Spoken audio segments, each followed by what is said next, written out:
سجدہ تعبدی عبادت کا سجدہ تو کبھی بھی کسی کے لیے جائز نہیں ہوا، پچھلی شریعتوں میں بھی کبھی جائز نہیں ہوا،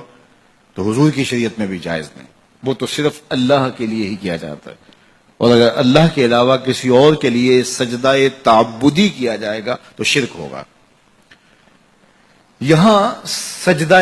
تعظیمی کی بات ہے، وہ پچھلی شریعتوں میں جائز رہا، ان کا تحیّد تھا، جس طرح حضرت آدم علیہ السلام کے لیے فرشتوں کا سجدہ ریز ہونا، یہ سجدہ عبادت نہیں تھا، یہ سجدہ تحیّد تھا، تعظیمی سجدہ۔ تعظیم کے مختلف روپ ہوتے ہیں نا، یہ برٹش قانون ہے کہ سیلوٹ کرتے ہیں، یہ تعظیم ہے، تکریم ہے۔ ہمارے سندھ کے علاقے میں چلے جائیں تو وہ ہاتھ جوڑ کے سائیں کہہ کے محبت کا، عزت کا اظہار کرتے ہیں۔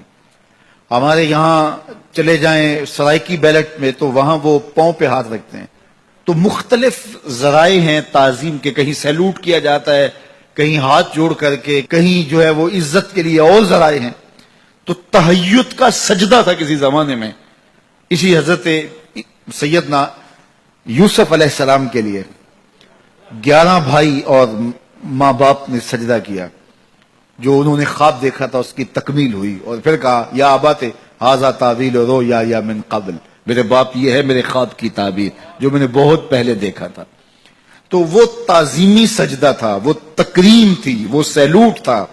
اور مختلف زبانوں کے اندر ایسا ہوتا تھا۔ لیکن حضور کی شریعت میں تکریم کا یہ انداز ختم کر دیا گیا، اور کہا اگر تکریم، عزت، تحیّد سجدے کی صورت کے اندر جائز ہوتا میری شریعت میں تو میں بیوی کو حکم دیتا کہ وہ شوہر کو سجدہ ریزی کرے۔ تو یہ کسی کے لیے بھی جائز نہیں، حتیٰ کہ اللہ کے رسول کے لیے بھی جائز نہیں ہے۔ تحیّد کا سجدہ ماضی میں جائز تھا، لیکن اس شریعت میں سجدہ بھی جائز نہیں ہے، تحیّد کا سجدہ بھی جائز نہیں ہے، تعبد کا سجدہ تو کبھی بھی جائز نہیں رہا۔ تو اللہ کے علاوہ کسی اور کے آگے سجدہ ریزی جائز نہیں ہے، یہ بات اچھی طرح سے ذہن نشین کر لیجئے گا کہ اللہ کے علاوہ کسی اور کے لیے اگر کوئی سجدہ تعبدی کرتا ہے عبادت کی نیت سے، کافر ہوگا، مشرک ہوگا، دائرہ اسلام سے خارج ہوگا۔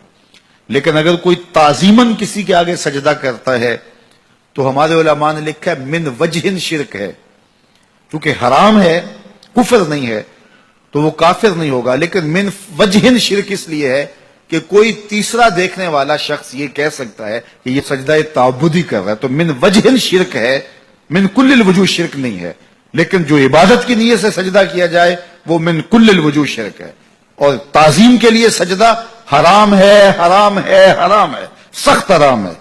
لیکن وہ من وجہ شرک ہے، من کل الوجوہ شرک نہیں ہے۔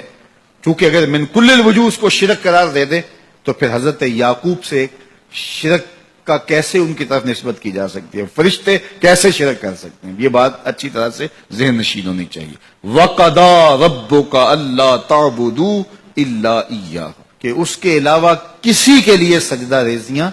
نہیں ہوں گی، عبادت کا استحقاق اسی کو ہے، وہی مسجود ہے، وہی معبود ہے، اور وہی بندوں کا مقصود ہے۔